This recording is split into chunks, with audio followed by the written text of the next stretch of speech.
Do të flasim për zhvillimin e rëndësishëm në kuvendin e Kosovës me ratimin e pakos së ligjeve për shndrimin e FSK-s në ushtri me ish komandantin e saj, Kadri Kastrati. Mirë se vini zoti Kastrati. Faleminderit për ftesën. Një ditë për të gjithë e rëndësishme natyrisht, por besoj posaçërisht për ju. Si e keni parë?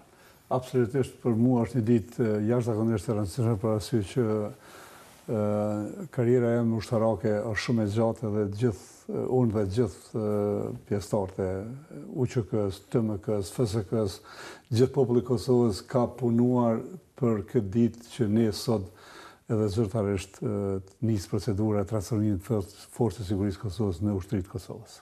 Është dashur një kohë të gjatë, natyrisht ky proces ka nisur, është përfolur pse në kohën kur ju e udhëheqit FSK-n janë dashur kaq shumë vjet, a ka qenë kjo kohë e humbur, a mund të bëjmë më herë? Rishikimi strategjik i sektorit sigurisë ka filluar në vitin 2012 dhe ka përfunduar në 2014. Në atë kohë kam qenë komandant dhe kam drejtuar Forcën e Sigurisë Kosovës. Qysh nga 2014 deri tash 2018, 4 vite kemi humbur, mirë po prapë unë jam shumë i lumtur dhe besoj edhe gjithë qytetarët e Republikës Kosovës e posaçërisht pjesëtarët e Forcës së Sigurisë, me që rast unë i përgëzoj dhe i uroj për këtë ditë të madhe për ta dhe për gjithë popullin tonë, dhe unë mendoj që pa marrë parasysh që ne jemi vonuar 4 vite, është mirë që kemi filluar një proces të tillë shumë të rëndësishëm për Republikën e Kosovës. Dhe shtyrjet natyrisht lidheshin edhe me faktin që duhej aprovim ndërkombëtar, apo jo, me faktin që kërkoheshin ndryshime kushtetuese që ishte qartë edhe atëherë se nuk bëshin dot.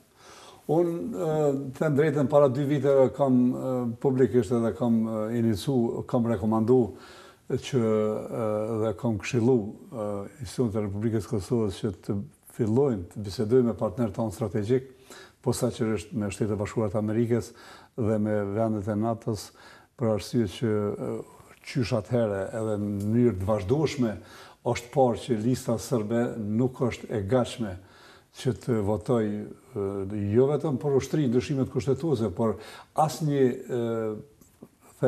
veprim që e çon Republikën e Kosovës përpara, dhe më në fund unë dhe gjithë qytetarët e ponë që partnerët tonë strategjik, NATO-ja posaçërisht u bind që serbët nuk dojnë të votojnë këto ndryshime kushtetuese dhe një mënyrë dhanë leje që të jetë tutje me ndryshimet ligjore, që është shumë normale dhe ne edhe me këto ndryshime mund ta kemi ushtrinë normal. Emri nuk i ndryshohet, mirë po mandati dhe detyrat do të jenë ushtarake dhe Kosova do ta ketë ushtrinë e vet. A mund të ketë të tjera reagime nga komuniteti serb? Kemi parë në ato që shihet qartë se ishte një fushatë orkestruar e Beogradit për t'i larguar nga FSK-ja pjesëtarët serb.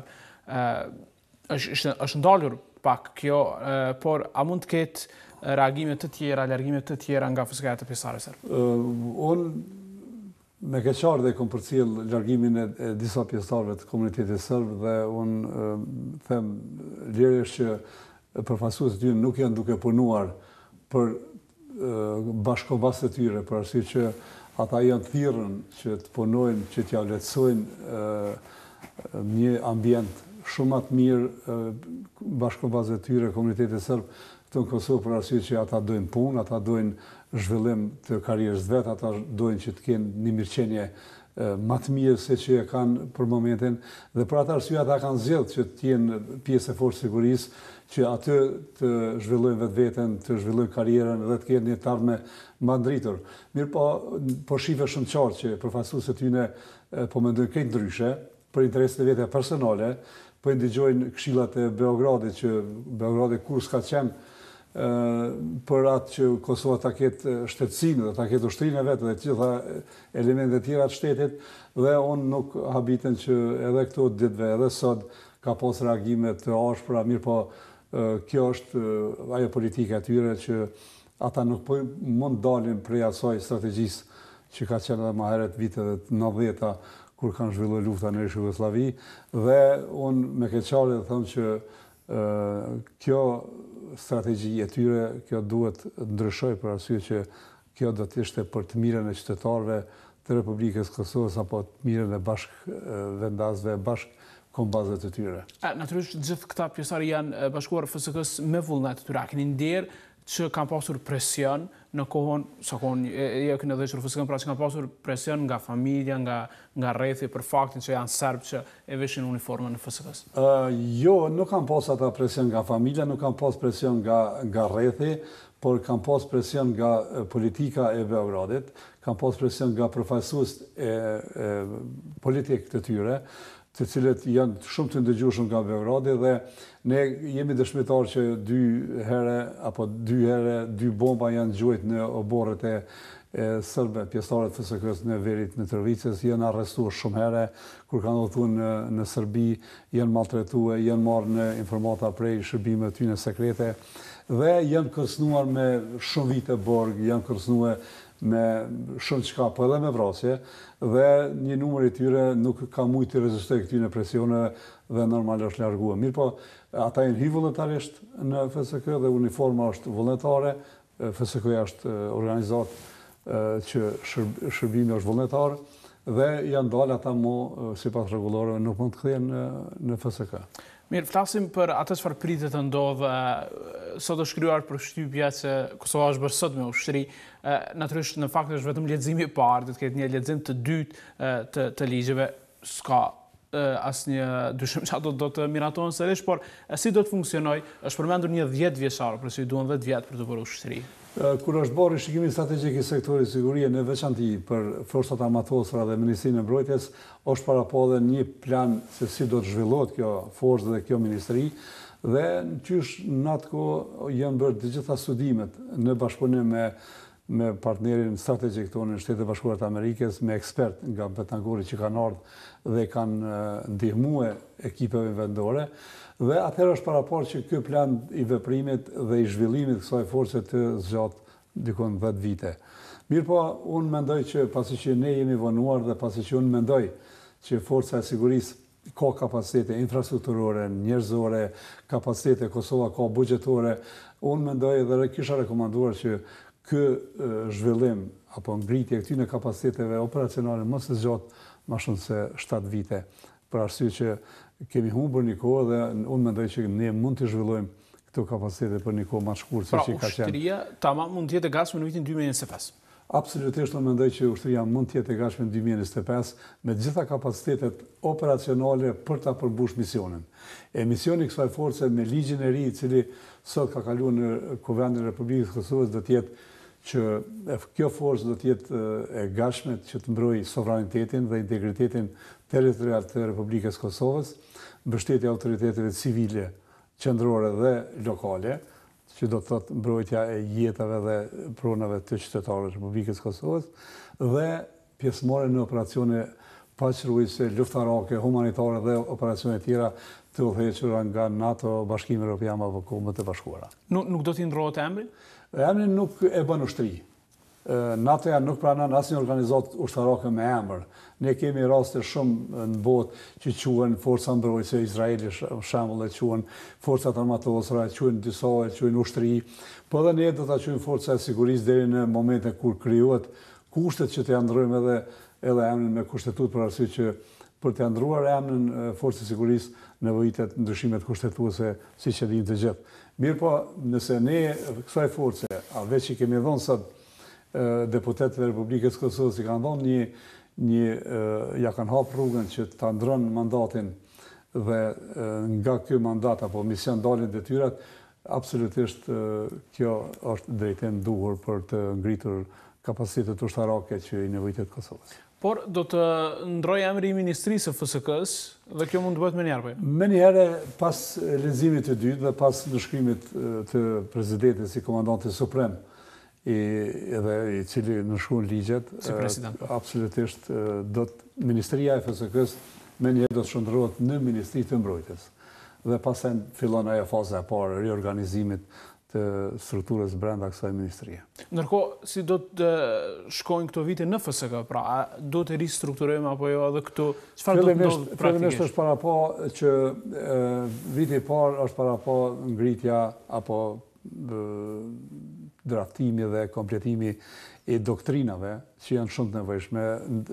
Këto duhet ndryshuar rregullore, duhet ndryshuar shumë dokumente që janë aktuale, që do të përshtaten 3 ligjeve që do të miratohen. Pastaj vjen ristrukturimi i Ministrisë Mbrojtjes, për arsye që do të jetë një strukturë ndryshe prej asaj që sot e ka Ministria e Forcës së Sigurisë së Kosovës, dhe kuptohet që pas kësaj fillon edhe ristrukturimi i strukturës Forcës së Sigurisë, e cila do ta merr një pamje ndryshe se që e ka tash Forca e Sigurisë, edhe e cila është parapo, thashë edhe më herët, në rishtrikimin strategjik të setorit të sigurisë. Çfarë ndodh me armatimin? Është përmendur shumë herë, pra nëse do të ketë armatim të lehtë, nëse do të ketë armatim si çdo ushtri tjetër. Absolutisht po, kësaj force apo kjo forcë ka parapar që të ketë armatim mbrojtës. Unë e thash fillimisht që misioni i kësaj force të jetë mbrojtja e sovranitetit dhe integritetit të vendit. Do të thotë, ne e dimë çfarë mbrojtë apo. Do të thotë që kufit e Kosovës në të ardhmen do t'i mbrojë ushtria e Kosovës. Për t'i mbrojtur kufit nevojitet edhe armatim adekuat, kuptohet bazuar në rrethona dhe në vende ku jetojmë, dhe këtu është parapar gjitha kalibrat e armatimit, cilat janë i përdoren edhe krejt ushtritë e botës, po me karakter mbrojtës, jo me karakter sulmues. Kjo forcë nuk do të ketë tankse, nuk do të ketë aviacion luftarak, për arsye që janë armatime sulmuese, mirë po do të ketë gjitha kalibra tjera që janë të nevojshëm, prej armëve personale deri te topat 105 mm do të ketë në dispozicion për të kryer detyrat e veta. Helikopter? Dhe helikopter, kuptohet. Kjo forcë gjithashtu ka parapar njësitë e helikopterëve që në këto 7 vite deri në 10 vite. Unë them 7 vite si rekomandimi imi, mirë po unë besoj që qeveria e Republikës Kosovës, institucionet e Republikës Kosovës, dalmen bashkë me ushtrinë dhe Ministrinë e Mbrojtjes, do t'i kalojnë gjitha këto faza dhe sfida për t'i siguruar gjitha këto mjetet nevojshme nga armatimi personal deri te helikopteret për ta pajisur ushtrinë e Kosovës me gjitha ato që ka nevojë. Dhe a do të mund në fakt të shkoj kjo forcë e re në kufirin e veri, të mbroj pikën kufitare për njak dhe eri? Unë e kom thonë edhe shumë herë, ndoshta njerëzit duke kuptojnë që ushtria ka detyra të ndryshme prej policisë. Ushtria nuk shtrihet edhe nuk ka nevojë të duket në për rrugë, të duket në për vend banime, pa marrë parasysh. Mirë po, ushtria është e gatshme që të mbrojë kufit e vet, sin jug, sin veri, sin peredim, sin lindje. Dhe ushtria do të ketë qasje çdo cep të Republikës Kosovës aty ku do të kërkojnë institucionet të Republikës Kosovës. Nuk ka asnjë pengesë, nuk do të ketë asnjë kufizim që ushtria e Kosovës mos të ketë qasje në ndonjë cep të Kosovës. A do ta lejojë NATO-ja? Kjo është çështje e mbrëmshme. Kjo është çështje e mbrëmshme dhe dal nga dal unë e kam po edhe sot edhe dje që NATO-ja vetë ka reaguar që NATO-ja tash do të rishikon mandatin e vet në Kosovë, dhe kjo është shumë e kuptueshme, për arsye që Këshilli Veriatlantik i NATO-s, që është organi më i lartë i NATO-s, tash do të rishikon për arsye që dy ushtri në një shtet nuk mund të ekzistojnë. Mirë po, Kosova nuk e bën ushtrinë brenda NATO-s. Edhe kur të kalojnë këto 3 ligje, edhe kur të nënshkruan nga presidenti, thashtë dhe më herët nevojiten 7 vite minimumin që Kosova të ngrit kapacitetet ushtarake. Qysh Kosova të ngrit kapacitetet, atëherë dhe NATO-ja dal nga dal do të largohet nga Kosova NATO-ja. Them, NATO-ja do të qëndrojë gjithmonë këto. Synimi jonë është që të jemi pjesë e NATO-s, mirë po KFOR-i dal nga dal do të largohet. Ky është misioni më i gjatë në historitë NATO-s në Kosovë. Shumë shtete që kanë marrë pjesë në operacione këtu në Kosovë kanë harxhuar shumë para të taksapaguesve të tyre, kanë harxhuar shumë pajisje, shumë mend, dhe normal që dal nga dal edhe ata janë shumë të vullnetshëm edhe shumë të lumtur, besoj që Kosova po ecë drejt ngritjes kapacitetit ushtarake për t'i liruar ata dal nga dal që të shkojnë të kryejnë detyrat e veta dhe shkojnë misione tjera. Pra mund të nxjisë tensione çfarë do tentimi i FSK-s për të shkuar në veri në rast nevoje. Zoti Kastrati, kur dim gjithë reagimet që bëhen kur shkon njësia speciale e policisë Pra edhe ka edhe marrëveshje në Bruksel ndërmjet Kosovës dhe Serbisë, spaku pretendohet nga Serbia, pra që vetëm policia e zakonshme, le të themi, mund të ketë prezencë në veri dhe jo njësi speciale të saj. Unë kisha thonë që dal nga dal edhe kisha kërkuar që serbët të ikun për këtyre ëndrave të tyre që Kosova mund të kthehet, Kosova nuk është shtet, jashtë quajtur shtet. Kosova është shtet. I pranuam ndërkombëtarisht me gjitha institucionet e veta. Tash edhe është kompletuar infrastruktura apo arkitektura e komplete e sigurisë dhe mbrojtjes dhe ata dal nga dal unë besoj shumë që do ta kuptojnë që Kosova ka të drejtë të reagojë, të veprojë për të mbrojtur gjithë qytetarët e Republikës Kosovës, por edhe serbët. Serbët janë pjesë përbërëse e popullatës të Republikës Kosovës dhe ushtria e Kosovës nuk do të jetë vetëm për një komunitet. Ushtria do të jetë për të mbrojtur të gjithë qytetarët e Republikës Kosovës dhe pronat e tyre. Po pse jo edhe në veri, edhe në jug, edhe në lindje, edhe në perëndim. Ashtu që unë e shoh këtë me të vërtetë e shoh si politikë e tyre për konsum të brendshëm për tani. Mirë për tani, unë besoj që do të ndryshojnë ata qëndrimet e veta. Tentimi i Beogradit ka qenë për ta paraqitur FSK-n si forcë monetnike të shqiptarëve dhe ne e dim në fakt se ka edhe të tjera komunitet, apo jo, përveç shqiptarëve serbëve. Absolutisht, gjitha komunitetet që jetojnë në Kosovë janë të përfshira në këtë forcë dhe ne jemi krenar, jo vetëm unë që kam qenë ish komandant, po krenar gjithë Kosova për rezultatet, për performancën, disiplinën, profesionalizmin, për edhe prezentimin tonë që e bëjnë jashtë Republikës Kosovës, gjitha komunitetet. Nuk shkojnë vetëm shqiptarët jashtë për të shkolluar dhe për të trajnuar. Shkojnë edhe serbët, kemi pasë në akademi të ndryshme, kemi pasë Maqedoni, kemi oficerë që kanë mbaruar akademinë ushtarake. Kemi edhe në ushtrime të ndryshme që serbët dhe komunitetet tjera, mos e përmendë veç e veç, që kanë marrë pjesë në krah për krah me shtetet e NATO-s. Dhe kjo është, për mendimin tim, është shumë absurde serbët apo përfaqësuesit e tyre që bëjnë presion te komuniteti serb të Kosovë dhe pjesëtarët e forcës sigurisë nga komuniteti serb. Njëra prej planeve thatë pra është natyrisht përpjekja për të marrë pjesë në misionet paqërorëse, kjo mund të bëhet vetëm pasi që të kompletohet ushtria apo jo. Po ne do të normal që Kosova është shtet i vogël dhe ne nuk mund nesër të marrim pjesë në operacione luftarake. Mirë po ne në kuadër të shteteve mike, shembull, Shtetet e Bashkuara të Amerikës, Gjermania, Kroacia, shtetet që janë Shqipëria, pse jo, ne veç tash jemi të gatshëm për mendimin tim që ne të marrim pjesë në operacione ndryshme. Kemi oficerë shkëlqyeshëm, kemi oficerë që ne krenohemi dhe mburremi si Kosovë që kanë performuar në akademitë ndryshme të NATO-s, në ushtrime apo shkollime që kanë marrë meritat më të larta, apo kanë zonë vendin e parë mes qindra oficerëve të NATO-s.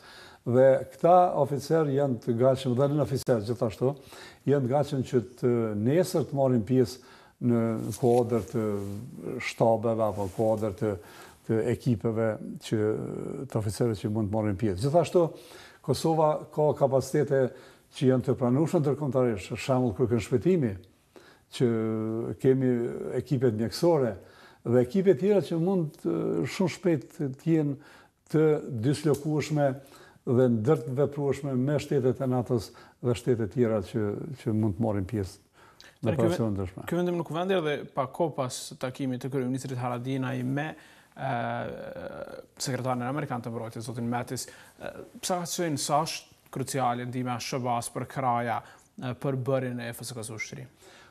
Shtetet e Bashkuara të Amerikës janë partneri kryesor strategjik i Kosovës dhe ndihma e tyre ka qenë jashtëzakonisht e madhe, që nga fillimi. Forca e sigurisë Kosovës është ngritur me standardet e NATO-s. Komplet ta djem dhe vajzat që shërbejnë në forcën e sigurisë Kosovës janë të trajnuar, janë të shkolluar dhe të pajisur aq sa deri ku jemi pajisur me standardet e NATO-s.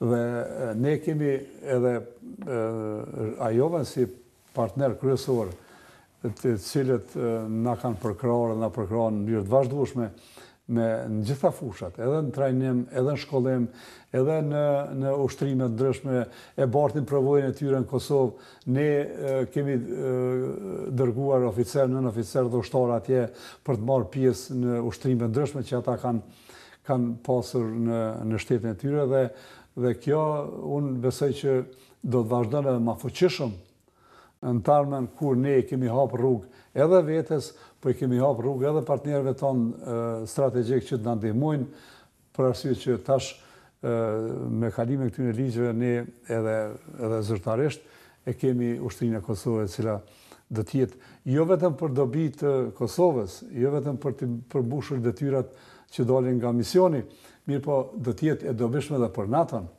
për arsye që na shumë shpejt do të fillojmë që të jemi eksportuesi i sigurisë. Shumë shpejt do të fillojmë që ne me kontingjentet tona, me njerëz tanë, oficerë, nën oficerë të ushtarë, të marrim pjesë në operacione ndryshme dhe të ndihmojnë edhe botës aty ku kemi nevojë dhe ku ka nevojë. A shihni fusikon të bëhet pjesë e NATO-s me një herë pas është vendim politik, me njerë pas bërës ushri, pra, është vendim politik, apo ka kushte standarde që duhet përmbushur akoma? Kosova hyn në NATO, si shtet, jo FSK-ja.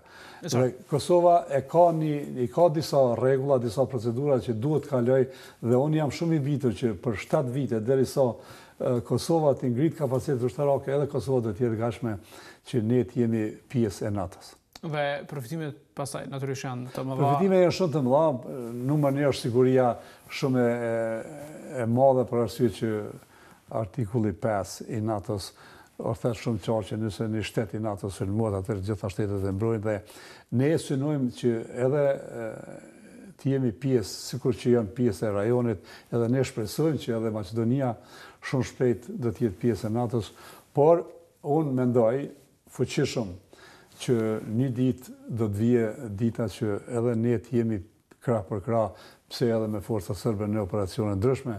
Ne kur sot e dim që Kroacia dhe Slovenia kanë qenë 2 shtete shumë më të armiqësuara se që kanë qenë shtete tjera dhe sot marrin pjesë në operacione ndryshme krah për krah. Kjo ka qenë shumë e vështirë me kaluar, mirë po unë mendoj që kjo gjenerat pasi të kalon, kjo gjenerat e politikajve serb që ta ndryshojnë mendjen dhe të ecin përpara, të mendojnë, ta zhvillojnë vendin e tyre dhe të ecin drejt perëndimit, e jo të mbesin me ato filozofitë e tyre të viteve 90-ta. Por ju personalisht, zot Kastrati, ato ta kishit të vështirë të shkonit bashkë në një operacion me një general serb.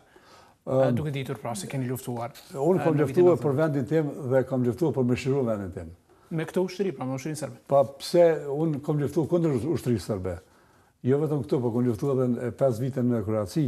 Mirë po nesër do të isha i gatshëm që të jem me një general serb të shkojnë në misione paqëruese. Nëse ata them edhe një herë politika e tyre dhe mentaliteti i tyre ndryshon. Ka kaluar ajo koha kur edhe do të vijë koha kur do të duhej që ata mos kemë pretendime territoriale ndaj fqinjve dhe mos ta një veten që ata janë diçka mbi fqinjt. Duhet të jenë të gjithë të barabartë, secili shtet duhet punon për veti, ne kemi luftuar për arsye që na ka imponuar lufta. Edhe kemi luftuar për me shtruar Republikën e Kosovës dhe me ardhur sot ku jemi dhe të shteti i Kosovës. Po, në tarmen, nëse rrezikohet kufit e Kosovës, prapë jem gjendje që të mbrojnë këta kufit dhe këtë shtet. Në fakt, kufit po diskutohen aktualisht nga politika, zot Kastrati. Ne kemi kryer këtë proces me Malin e Zi, kemi kryer me Maqedoninë, ne do ta kryejmë edhe me Serbinë një ditë. Unë i përkas një subjekti politik që është Partia Demokratike e Kosovës dhe subjekti im politik ka dalë qartë që kufit janë të pacenueshëm. Territori i Kosovës është ai i cili është pranuar në vitin 2008 me 17 shkurt dhe kompetencat ekzekutive të asociacionit të komunave serbe nuk vinë shpreje. Këto janë qëndrimet tona zyrtare dhe ashtu do të jetë edhe në tarmen, në besoj. Edhe jo vetëm i joni, po unë kom pa dhe të gjitha subjekte politike, unë mendoj që kjo do të jetë. Por presidenti thasë insiston që Kosova ta marrë Preshevën me Divizionin dhe Bujanoc. Nuk e di. Kishëm pas dëshirë nëse mundet me ndodhë. Nëse na japin. Nëse na japin. Sa pjesëtar do të ketë përfundimisht FSK-ja kur të rritet? Forca ushtarake e Kosovës do të ketë 5.000 aktiv dhe 3.000 rezervë. Ne, thashtë dhe maret, në rishikimin strategjik sektori sigurisë kemi bërë studim të hollësishëm, kur kemi menduar se sa do t'i ketë forca ushtarake dhe kemi arë në përfundim bazë të analizave, në bazë studimeve, në bazë të skenarëve që ne i kemi para pri dhe i kemi paraqit në atë kohë, kemi arë në përfundim që 8.000 forca janë të mjaftueshme për t'i mbrojt interesat e Republikës Kosovës, kudo, mbrenda dhe jashtë. Dhe përfundimisht besoj ju gëzoj faktit që ishin 101 vota në njërin prej pakove pra të ligjeve, si shprite një bashkim absolut i faktorit politik shqiptar. Pa, unë e përshëndes dhe uroj që edhe në tarmen gjithë spektri politik, shqiptar dhe jo shqiptar, të jenë të bashkuar për interesat nacionale.